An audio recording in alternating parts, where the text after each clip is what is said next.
আমি শাপলার সন্তান, কারণ আমি সেখানে ছিলাম। একটা ছবি ভয়াবহ, আমি কোনোদিন নিতে পারি নাই। দুই ভাই, একজনের লাশটা বুকে জড়াইয়া এরকম ধরে আছে, যাইতেও পারতেছে না, নিতেও পারতেছে না।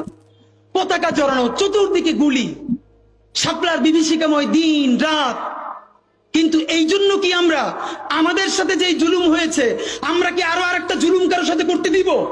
না, আমরা জুলুম করতে দিব না। আমরা আমাদের জীবন দিয়ে হইলেও আমার শত্রুর সাথেও ইনসাফ চাইবো। শাহবাগে যারা গিয়েছে না বুঝে, তারাও যদি তওবা করে, আমরা তাদের সাথেও জুলুম করতে চাই না, তাদের সাথেও আমরা ইনসাফ চাই। আমি আমার শত্রুর সাথেও ইনসাফ চাই। হেফাজতের রাজনীতি তো শুধু বাংলাদেশে না, তারাই আমেরিকান এম্বাসিতে গিয়ে বোঝানো হয় এরা জঙ্গি, এরা মৌলবাদী। আমেরিকান এম্বাসির যিনি আমেরিকান রাষ্ট্রদূত, কানাডিয়ান অস্ট্রেলিয়ান রাষ্ট্রদূত, সে তো আর বাংলা জানে না। আপনার বিবৃতি ডেইলি স্টার যে অনুবাদ করে সে তো পারে। তো এই যে প্রথম আলো, ডেইলি স্টার বা মিডিয়া ঠিক ইনভার্টেড কমার মধ্যে অনুবাদের যে কি রাজনীতি করতে পারে, এইটা আমরা জানি।